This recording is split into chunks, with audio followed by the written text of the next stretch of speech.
నమస్కారం. ఈరోజు అంటే అక్టోబర్ 15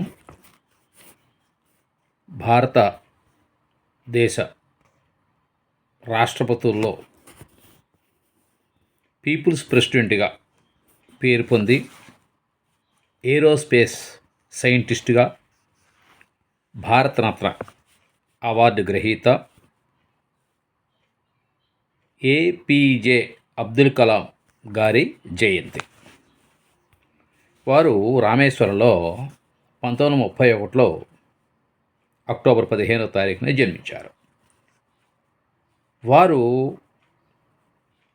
చిన్నతనంలో కొద్దిగా కష్టపడి పైకి వచ్చినటువంటి వ్యక్తి. వారు 11వ ప్రెసిడెంట్గా 2002 నుండి 2007 సంవత్సరం వరకు భారత రాష్ట్రపతిగా పనిచేశారు, సేవలు అందించారు. వారి యొక్క రచనలు యువతకి ఎంతో స్ఫూర్తినిస్తాయి. అవి wings of fire, the India 2020, ignited minds, indomitable spirit, transcendence, my spiritual experiences with Pramukh Swamiji వారి గ్రంథాలు.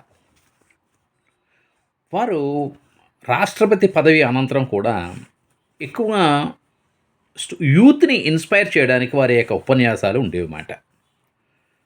వారి టీచింగు, రైటింగు, అలాగే వారి నుంచి మనం నేర్చుకోవాల్సినవి ఎంతో ఎంతో ఎంతో ఉందన్నమాట. నిజంగా ఇదివరకు వింగ్స్ ఆఫ్ ఫైర్ అని మనకి అందులో కొంత భాగాల్లో మనకి టెక్స్ట్ బుక్లో కూడా పిల్లలకి ఉండేది అన్నమాట.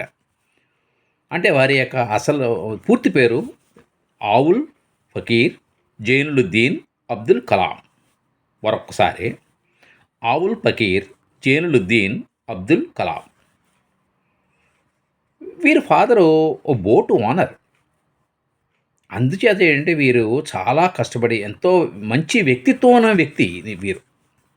ఇంకేంటే ఈ యొక్క ఒక సైంటిస్ట్గా వారికి డిఆర్డిఓలో వారి యొక్క కెరీరు చేసి రోహిణి, SLV-3, అగ్ని, Prithvi, ballistic missile, launch vehicle టెక్నాలజీలో పోఖ్రాన్ 2 వీరి యొక్క ప్రయోగాల్లో వీరి యొక్క ప్రధాన పాత్ర భూమికి ఉంది. అంటే సాధారణంగా ఏ వ్యక్తికైనా మనకి ఒక ఇంతటి ప్రతిభ కలిగినటువంటి అబ్దుల్ కలాం గారు వీళ్ళకి 10 యూనివర్సిటీల నుంచి గౌరవ డాక్టర్లు రావటం అనేది జరిగింది. 10 యూనివర్సిటీలు, 1, 2 కాదు. అంటే వీరు పద్మభూషణ్ 1981లో పొందారు.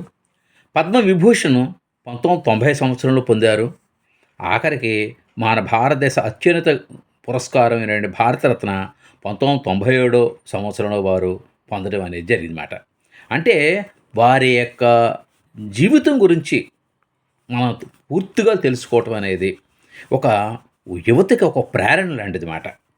అందుకోసం ఏంటంటే ఈరోజు అక్టోబరు 15 మనం ఈ పీపుల్స్ ప్రెసిడెంట్గా మనం పిలువబడే ఏపీజే అబ్దుల్ కలాం గారి గురించి కొన్ని విషయాలు, నాకు తెలిసిన విషయాలు వారి గురించి పూర్తిగా తెలపడం అనేది మనకి తక్కువ సమయంలో కష్టసాధ్యం. కాబట్టి ఈ విషయాలు మీతో షేర్ చేసుకోవడానికి నేను ఎంతో గర్వపడుతున్నాను. వారికి కడు శ్రద్ధాంజలి ఘటిద్దాం. మీ doctor Chaganti Narasimharao, retired principal. నమస్కారం.